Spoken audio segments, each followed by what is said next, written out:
আসসালামু আলাইকুম, সবাই কেমন আছেন? আবারও নিয়ে হাজির হলাম মজাদার একটি ডেজার্ট রেসিপি। আজকে আমি সাবুদানা দিয়ে মজার একটি ডেজার্ট রেসিপি তৈরি করব। সেই রেসিপিটা আপনাদের সঙ্গে শেয়ার করছি। আমি এখানে 1 কাপ পরিমাণ সাবুদানা নিয়ে নিয়েছি।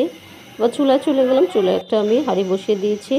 পরিমাণ মতো পানি দিয়ে আমি সাবুদানাগুলো এর ভিতরে ছেড়ে দিচ্ছি। আর এখানে আমি সামান্য ফুড কালার ইউজ করব। এখানে আমি অরেঞ্জ ফুড কালারটা ইউজ করছি সামান্য একটু কালার আসার জন্য। সাবুদানাটাকে খুব ভালো করে সিদ্ধ করে নিতে হবে। আমি দেশি হোমমেকার ওয়েলকাম করছি বরাবরের মতো আরেকটি ভিডিও দেখার জন্য। আশা করছি আজকের ভিডিওটি আপনাদের কাছে ভালো লাগবে। পুরোপুরি সিদ্ধ হয়ে গেলে আমি নামিয়ে ঠান্ডা পানিতে ছেঁকে নিচ্ছি।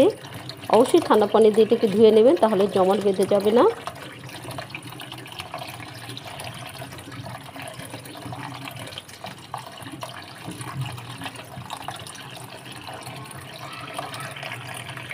এবার এক সাইডে করে দিচ্ছি।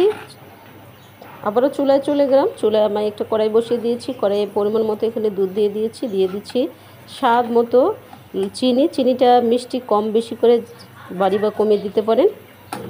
আমি এখানে পরিমাণে কম দিয়েছি মিষ্টিটা।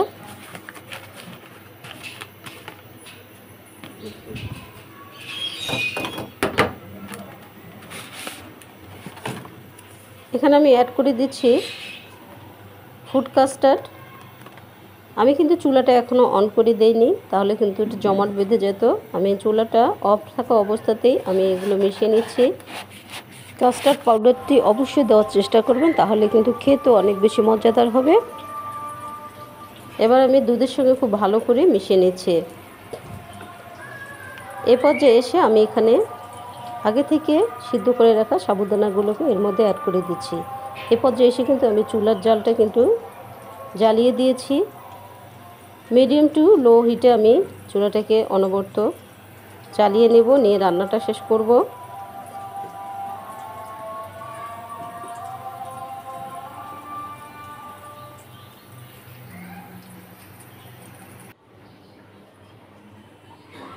এবার যে ডিশে আমি এটাকে নামাবো সেই ডিশে আমি নামিয়ে নিচ্ছি।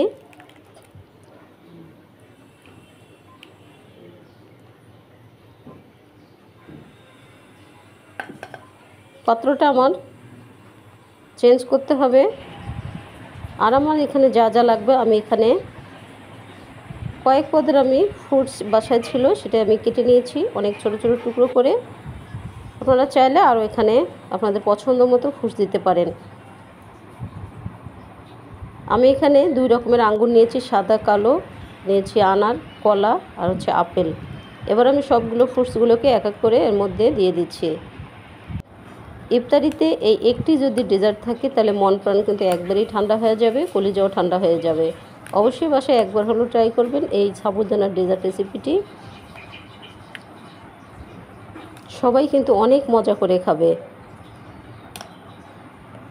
এবার আমি সবগুলো ফ্রুটসকে ভালো করে মিশিয়ে নিয়ে আমি নর্মাল ফ্রিজে আমি 20 মিনিটের মতো রেখে দেব। তারপর ঠান্ডা ঠান্ডা একটু পরিবেশন করব। খেতেও কিন্তু সেই হবে। অবশ্যই বাসায় একবার হলেও ট্রাই করবেন। আর অবশ্যই যারা আমার ভিডিওতে নতুন এসেছেন প্লিজ একটু করে লাইক করে দিবেন, শেয়ার করে দিবেন প্রিয় মানুষদের মাঝেও। আর অবশ্যই সাবস্ক্রাইব করতে ভুলে যাবেন না।